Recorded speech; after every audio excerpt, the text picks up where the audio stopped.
Yeah, actually, I'm back right now. It's just a couple minutes, or not even a minute later. So on here also, up on the roof, you can see it was starting to. So there's pretty much hardly any clear coat left up here. But I got another roof rail, this back one, to add a third one.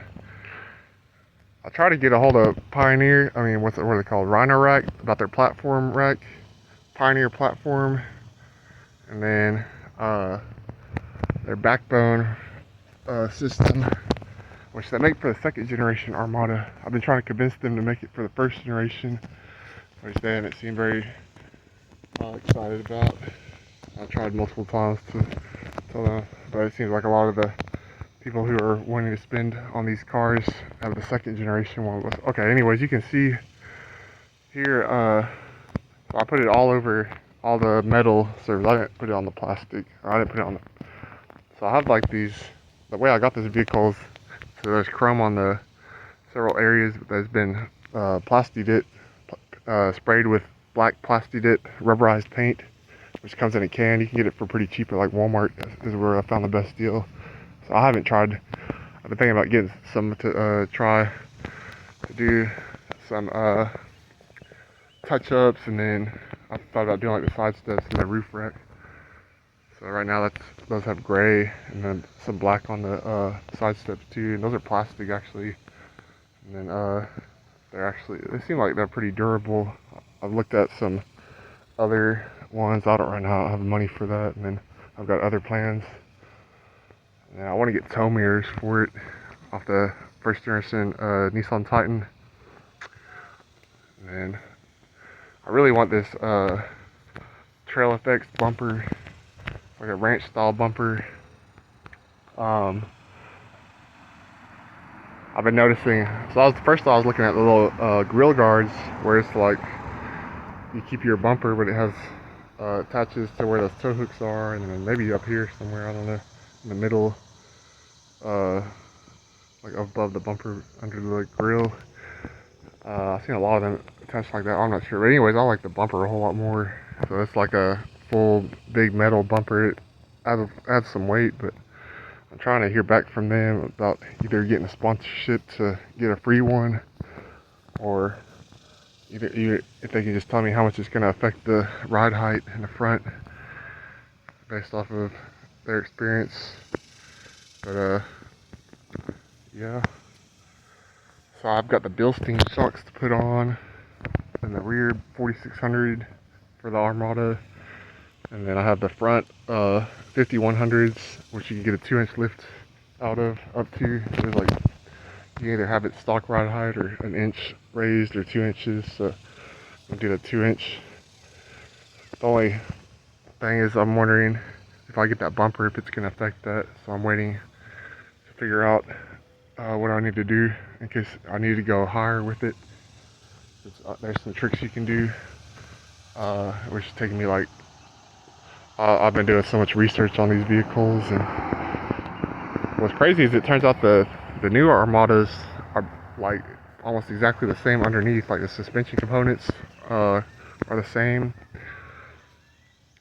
So the newer ones use a bigger brake, front and rear. The later, so this is the first year of the Armada. They said the brakes are a little bit undersized. I don't think they're too bad, but and I got new ones all around. Got new front hubs with the bearings and new ABS sensors. What else do I have that's new? It's got new headers on it. Let me see.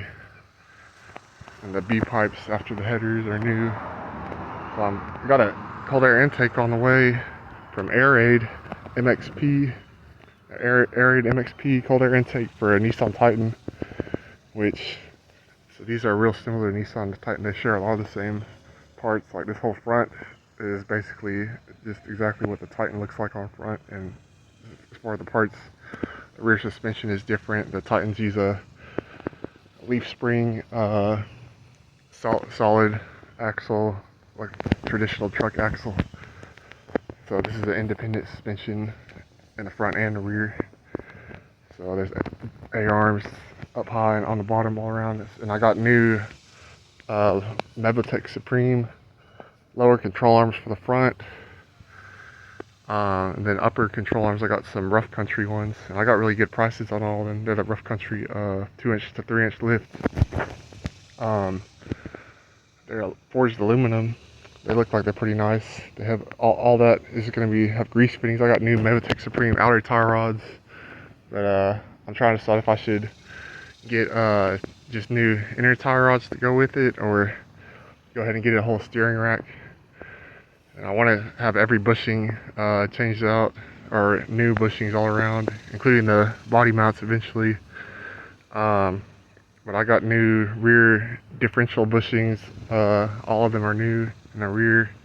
That was done fairly recently. I ended up running a Motul engine flush myself before doing my own oil change. I ended up dropping the oil pan, the lower oil pan, checking to see how it looked in there, because I kept reading about people saying that there might be sludge, but they've seen that a lot on these. So mine has about 160,000 miles. I've heard a lot of that was highway driving. And I think that's probably true. So yeah, it's had a couple of repairs actually from accidents, but I think it's pretty solid, and I really like this vehicle. It's real fun. 4-wheel drive is real cool. It's cool that it's usually rear-wheel drive too, so it's really a good all-around vehicle, and it's going to be really sweet once I have that front lifted up to 2-inch. They said that it's good to have upper control arms with a little bit different geometry for the lift to match the lift, so that it won't affect your caster angle, and everything will be. They say it could be more twitchy. It won't ride as good if you just use the factory control arms. I mean, and if you don't use the lift compensated upper control arm. So I think I got a good deal on these. I think that's gonna be a good way to go. So I ended up putting what is it? It's the green bottle of liquid moly oil in it. And I think that's gonna be good. Okay, I gotta go. I got a phone call right now. All right.